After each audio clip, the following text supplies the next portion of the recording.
სალამი მოგესალმებით, ვაგრძელებთ ჯონ მაკარტურის საუბრების ქართულ ენაზე ატვირთვას. ეს არის ბიბლიური კითხვები და პასუხები.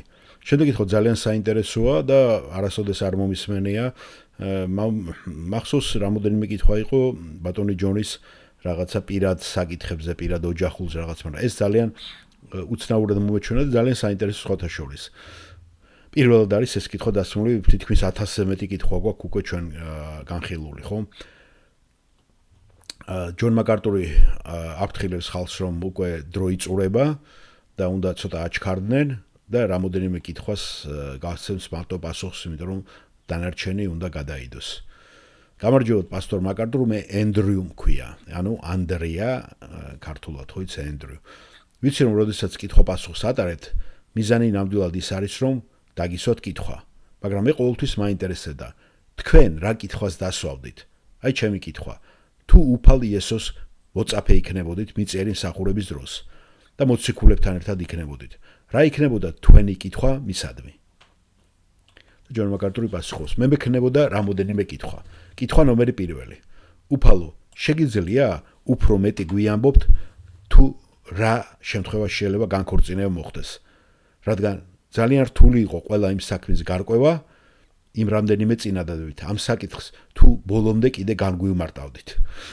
საინტერესოა რომ ეს მოვიდა პირველი ჯონ მაკარტურს. მართლაც ეს ძალიან სადაო საკითხია, იცით კათოლიკური ეკლესია მთლიანად გრძალავს, მართლმადიდებლობაც მგონი არ ცნობს, არ ვიცი ახლა როგორ არის, მაგრამ კათოლიკო ძალიან კატეგორიულად.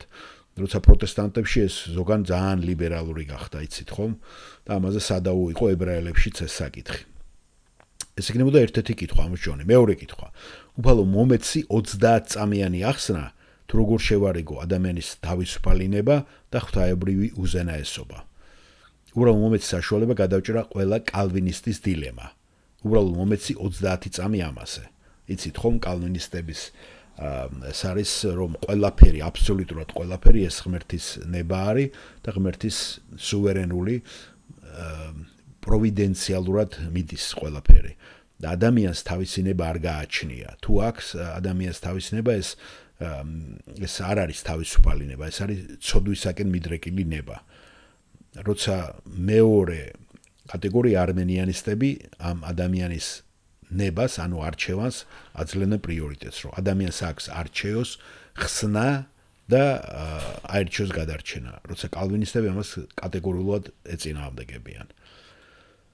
ასე რომ მესამე კითხვა ჩემი ესეთი იქნებოდა, თუ შეიძლება რომ თუ 64-ს ვერ დამანახებ, შეგიძლია უბრალოდ ტრეილერი დამანახო. ტრეილერი ეს ფილმის ის არის, ხო იცით, პატარა კლიპი, 2 წუთიანი კლიპებს რო აკეთებენ.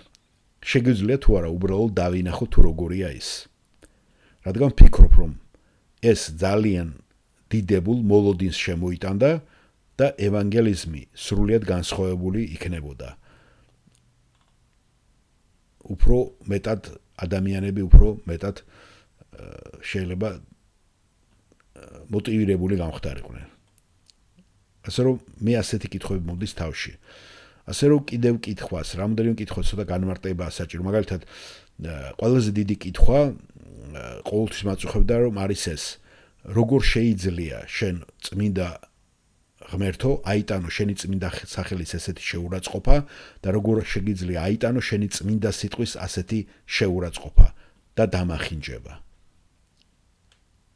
იცით რომ მე ჭეშმარიტებაზე მთლიანად ვარ სამართლიანობის მომხრე და ჭეშმარიტება ჩემთვის ძალიან მნიშვნელოვანია. მე ვსუნთქავ ყოველდღე ჩემთვის ყველაზე ტკივნეულია, როდესაც ადამიანები შორდებიან ჭეშმარიტებას. აფუჭებენ ამ ჭეშმარიტებას, ამახინჯებენ მას, არასწორად განმარტავენ, მანიპულებენ ამ ჭეშმარიტებით. იყენებენ მას საკუთარი ეგოისტური მიზნებისათვის და თვით რეკლამირებისათვის. ეს არის ჩემთვის ყველაზე მტკივნეული და მე მაინტერესებს ღმერთო როგორ იტანა ამას ყველაფერს. როგორ არ ბრაზდები ამ ხელა შეურაცხყოფაზე. როცა ადამიანები ამას თავიანთ ხელით ჩადიან. შენი სახელის ხსენებაზე და ანადგურებენ შენ სიტყვას. და ეს ეხება ზუსტად იმ წინა კითხვის დამსმელს, გახსოვთ როცა ლაპარაკი იყო მასწავლებლობაზე, როდესაც ადამიანები, ცრუმასწავლებლები ესე ამახინჯებენ ღვთის სიტყვას. აი ესეთი საკითხები მომდის მე თავში. მადლობა, ენდრიუ.